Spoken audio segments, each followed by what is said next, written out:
horror flick, Digger Dish, Super 6, Big Mitch. And I'm kicking in those roll 3 O's. And I'm breaking 28s, 101s because we Vegas Suns, it's the Chronicles. And you in the Meadowlands.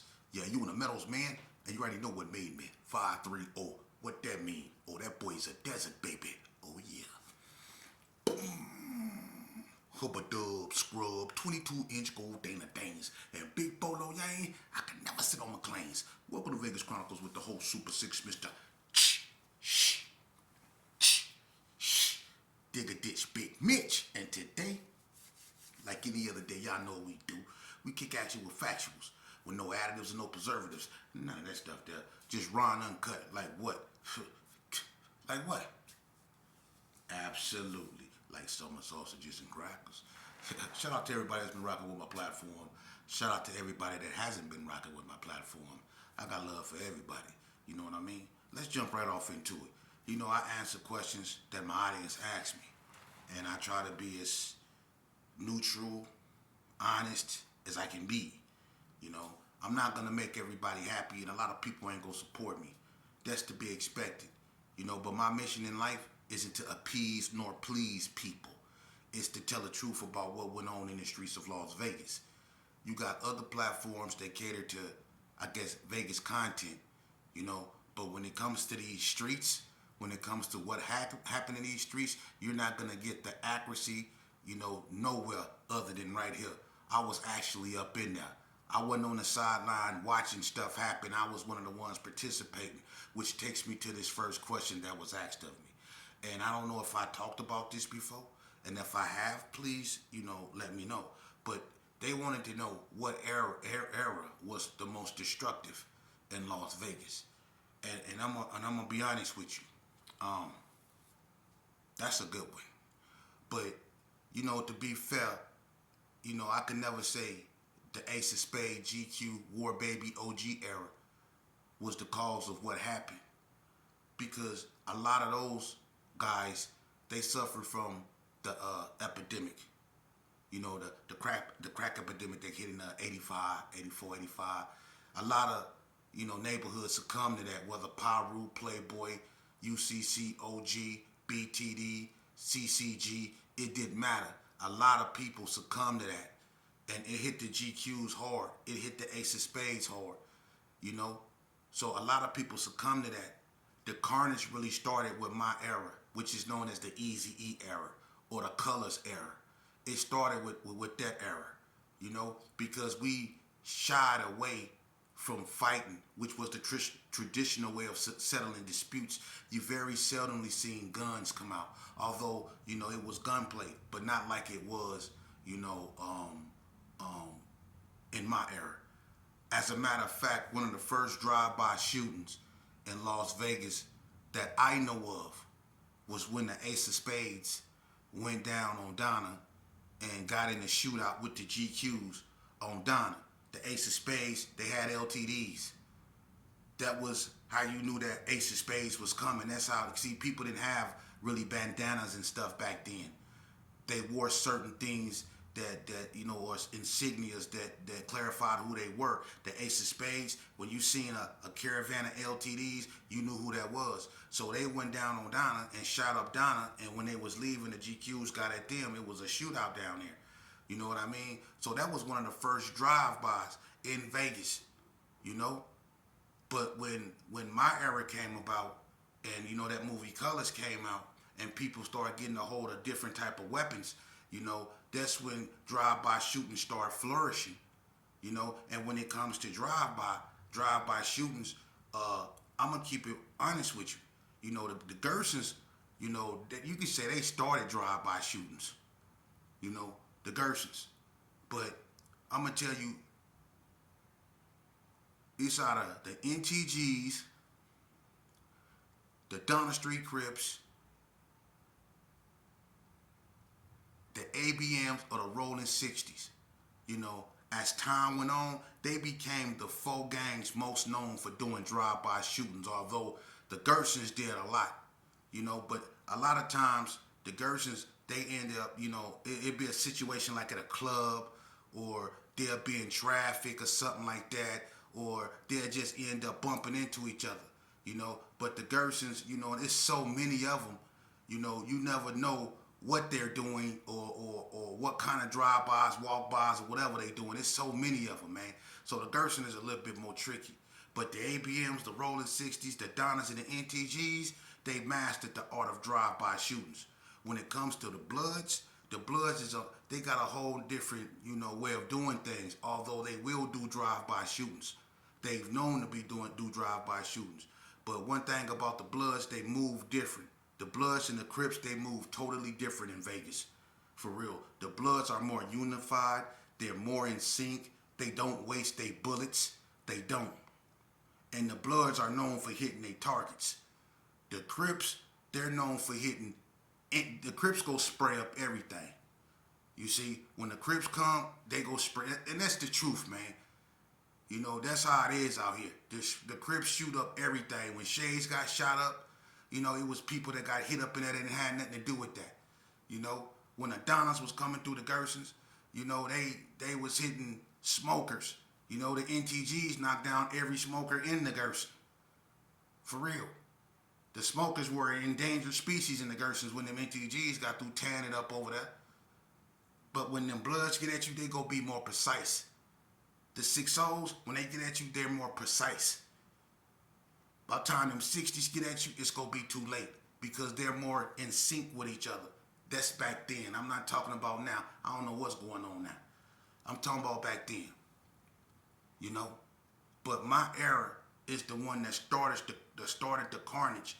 Now, the click bangers, they're the worst. The click bangers, hands down, are the worst era that was ever produced in Vegas because they have no real allegiance to nothing. A Rolling 60 will get with an NTG and a Donna Street in the hood, and they'll call themselves something, and their allegiance will be to them. And they'll in return get into it with a Gerson, another 60, you know, ABM, and something else, and they might be something, and they might be into it with these cats.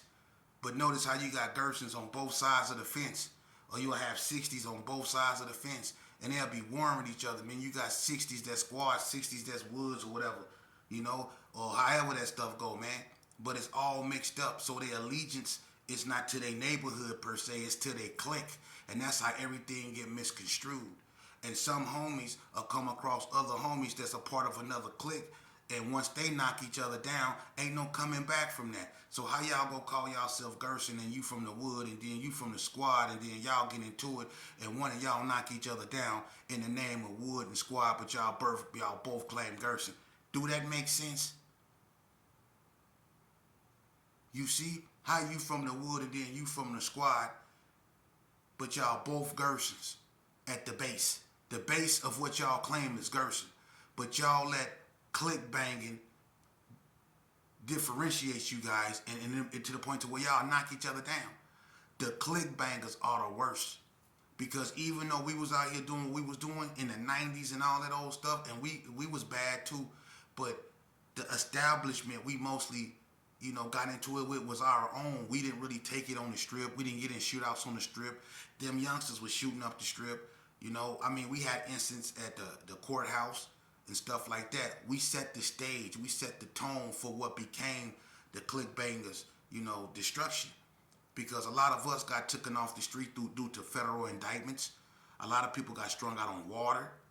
You know, a lot of people just went bad, started doing this. A lot of people went to prison and fell in love with men.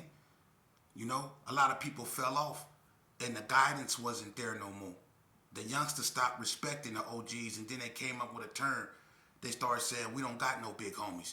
And once that was allowed to fester and marinate in the streets, we ain't got no big homies. And wasn't nobody checking that. Because if I ever came up and said, you know, when I was growing up, I ain't got no big homies, I wouldn't have no teeth in my mouth. I wouldn't dare tell Dirty Rob, Master G, and all them cats that I grew up around, I ain't got no big homies. I'm going to do what I want to do. I wouldn't have had no teeth in my mouth. Because we grew up with structure. And so did the Parus, so did the GQs, they had structures, you know? And things just got out of hand. Why? Because the money, that fast dollar. That's why things got out of hand. That money. We was all chasing that money. We was chasing reputations. Everybody wanted rims. Everybody wanted a Cadillac. Everybody wanted a Jerry curl. Everybody wanted a girl with a big booty. Everybody wanted that. You see? That vanity of that street life. You see? But we wasn't willing to pay the price for that. And what was the price? The penitentiary. What was the price? Deception, deceivery, getting backdoored, backstabbed, told on by your homeboys. That's the price we paid for the vanities that we was chasing, man. We set the tone for what later became these click bangers. You know? And the police, law enforcement had to adjust themselves to their behavior. So, as worse as these youngsters got, Metro got just as worse. And it has nothing to do with racism. Their attitude had to readjust to match these youngsters. The police I grew up with, they could have smoked me 3 times. I didn't fought more police than anything, man. I swear to God, I used to get down because Metro will fight you. So with Northtown, them old ass white men will beat the brakes up off you, man. But you'll go home lumped up, or you'll go to the county or city lumped up, or juvenile lumped up. You won't go to the coroner's office. You very seldomly seen that, man. But nowadays, just as quick as these youngsters is to carjack you, just as quick as these youngsters is to run up in your house, and we can't pretend they not. We can't pretend these youngsters is victims. We can't pretend these YNs are being sought out and hunted down. These YNs are out here as a mess, man. And just as quick as they'll do you, these polices, their attitudes is the same way. They go respond, they go react the same way, man. You see? And that's just how it is, man. If we don't want our YNs, you know, getting choke slammed by law enforcement, or unfortunately getting shot, we got to address their behavior. We responsible for it. See, that's why everything got a whack. We want to go to church, sit down, and cover ourselves in the salvation of the Lord, but we don't want to pay attention and really confess our sins and what we did. We don't want to go back over there and clean up our mess. We want to leave it as it is, as long as we can go to the Lord's house, sit down up in there, and pretend like we never did nothing. That ain't how salvation work, bruh. That ain't how salvation work. I ain't gonna never try to read another man's heart. But to say you really repent when you not out there in them streets trying to correct what you did, trying to fix what you broke, trying to clean up what your mess, that ain't repentance. These youngsters is infected with the same disease, mental disease. You spread it. We spread it. Yeah, we was calling our sons little this and little that. Some of y'all was putting rags on y'all children, teaching them how to throw up gang signs and stuff like that. Take responsibility for what y'all did, man. Y'all poison y'all children's minds with that crap. And y'all was so busy chasing up behind your homeboys as your children were growing up, so busy getting locked up, couldn't even bail out, messing up your girl credit, stuff like that, not paying attention to your child, and he became you. Now you burnt out, asking for $2, trying to get a tall can, chasing the drug. Your son, it became you. You can't even talk to him now. He don't even respect you. All you do is go to the joint, get back out, have some muscles for about 3-4 weeks, smoke that up, back asking for stuff. But he like you was when you was shining. You see? And then next thing you know, just like you watch your homeboys get caught up and succumb to the game, your own son, he get touched and he get unalive. Now what? Now you really gone. Because that's a void that'll never be filled. And that's sad because we have to wait till then before we really get it. It's a lot of cats up out here that look at my videos and they nod their head because they know I'm telling the truth, man. And until you lost a child, shut up. Because you'll never know that feeling. That's a void you'll never be able to feel until you lost a child to gang violence, until you looked into the eyes of a mother who lost a son due to gang violence. You will never know, man. A lot of y'all just want to place the blame on other people instead of looking at your own mess, the mess that we created. We don't like nothing, we don't respect nothing, we don't care about nothing. Especially if it's positive, we don't want nothing to do with it. But if it's destruction, if it involves pulling up, if it involves backdoing, if it involves disrespecting women, if it involves some type of gun, if it involves money or stuff like that really don't mean nothing because ain't none of y'all smart enough to invest it. If it don't mean none of that, y'all ain't trying to hear it. And that's sad because we not gonna never get nowhere. Y'all think these people playing with y'all, but when it come next month and them SNAP benefits ain't working and people start getting hungry, y'all gonna really see how serious this game is, man. Y'all really are. And it's a part of our culture that people don't acknowledge. And I'm going to talk about that. But I'm going to bring y'all a story. Let me tell you real quick. I got a story of his name is Borat. Okay? And Borat is an individual character. I'm going to bring you the story of Borat real soon. You might want to be on the lookout for that. OG Borat. Okay? But anyway, it's a part of our culture that basked in the fact that they go back and forth to prison. See, it's a bunch of people that's comfortable with coming out and staying out 3, 4, 6, 7, 8 months, going back to prison because they go get 3 meals, somewhere to lay their head, they don't have to pay rent, and they can do all the stuff they so accustomed to doing. And they get comfortable with living that life. They come up out here long enough for people to get tired and sick of them. Then they go back to prison where they're comfortable at. They come out here and they live like a bum. They live in a tunnel, but they go to prison and they got hustle. They got bars of soap in their room. They got TVs they done hustled off the yard. They got shoes they done hustled off the yard. Everybody remember them type of characters. I done a lot of time in the joint, man, and I done seen dudes come back 10, 11, 12, like Cleve Brooks. Baby, all them cats. They stay coming back and forth, back and forth, back and forth. You see? We got to get up out that mentality, man. That's institutionalization, man. We got to get up out of that. I'm still lightweight institutionalized, I am. And that's something that just doesn't go away. That's why I stay away from people and I work on me because I don't want to be around people seeming, unnormal, like walking around like a clenched fist, like I'm ready to just fight. If I'm around a group of Mexicans, I shouldn't feel, my Olympic system shouldn't be going off. You see? I got to get out that mindset,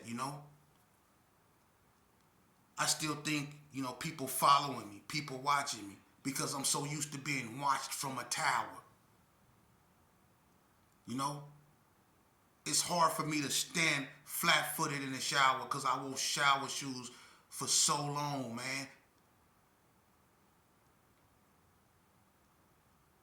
It's sad. Some things are sad, man. But being locked up, this culture, the violence, the destruction, it's real and it has traumatic effects on our mind. It does. That's why we behave the way we behave. This is a toxic culture, man. And we have to address this. This is our culture. It's toxic, man. It teaches youngsters to grow up believing that they're victims, to grow up believing that the only thing they can do is get them a Draco and go for what they know. This is what our culture teaches them. That if you either go be a rapper, a basketball player, some form of entertainer, that actual economics, like Wall Street, that's not for them. We have to come up out that stupor, man. That's all I'm saying. And I'm from the streets, man. I know what the streets can do. But I'm going to tell you this here. If the youth is watching this video, you grew up in the culture believing that you have to always poke your chest out. You have to be aggressive. You have to be tough. But take this from me. I'm an old head from the old school up on the old rules. Yeah, I'm an old fool. So remember this right here. The strength of a lion is not in its roar. The strength or the threat of a lion, it's not in its roar. It's in its silence. Understand that, man. You don't have to be seen because you rah-rah-rahing. The same attention you seek, you can get it getting your diploma. But you know why? Because that's a rarity. Get your diploma. Do it the right way. That's getting it out the mud. A lot of these cats up around here, they'll tell you, man, that cat ain't know what he talking about. Man, I don't want to hear that nice ass. You know what I mean? See, they'll tell you all that, but them be the same cats making them deals with them detectives in that room. Them be the same cats with all the tattoos that be sitting there getting the police to run down on everybody. Telling them they done told on people that ain't even here no more. For real. Those same cats that be telling you, man, don't listen to that. No, don't listen to them. For real. Because I ain't going to tell you nothing wrong, youngsters. Listen, just like your mama. Just like your moms. If you love your moms, remember this here. Your moms always tell you never sacrifice your for shows for nobody, man. Never sacrifice your for shows for someone else's babies. Okay? Never put your freedom on the line for someone else's anger. If this cat over here mad at this cat, that's head up. That's why I respect Delmonico. They number one-on-one. I asked Tony Swanson, I said, where y'all get y'all number one-on-one from? He said, that mean one-on-one. One-on-one. Head up. See, that's the old school. That's what made people men. When you settle disputes amongst yourselves, when you don't need a gang. You see? And to be honest with you, and it's the realest thing I can tell you, youngsters. Gangs don't show strength. Gangs are not symbols of strength. Gangs are symbols of weaknesses. Understand that. And I'm not trying to put nobody down, but I was a part of the biggest gang in Las Vegas. And I'm going to tell you honestly, I'm not saying everybody, but let me speak for me. I didn't have self-esteem. I needed to be with a bunch of people and in turn go out and hurt people. Because I knew if I didn't do that, if I didn't have a bunch of people to be around and then in turn go out and hurt a bunch of people, I knew I was nobody. See, even though I was Sheepdog's son, I didn't feel like I could measure up to who he was until I got with a group of guys. And I had to be extra vicious with it. And I had to hurt my own people. I didn't know that being Sheepdog's son could have been represented in a way to where I could go to school, become a boxer like he was, do it the right way. Actually gave my mind a chance to develop, stay away from the drugs he used, did the opposite of what he did, you know, like took my fights into the boxing ring. You know, I was a hell of a wrestler, Greco-Roman. I wrestled for the Colts in the 135-pound division.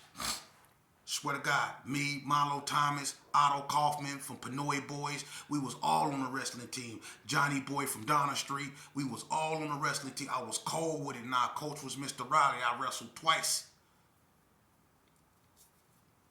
I could have been anything I want, but I chose to be a gang member. But notice, I chose. No one made me become a GPK. No white man in a sheet. No bald-headed dude with a swastika. Nobody. I chose to become that. I could have been anything I wanted to. Anything. Youngster, don't grow up believing that the only thing that you have and the only thing that life has to offer you is gang banging or click banging.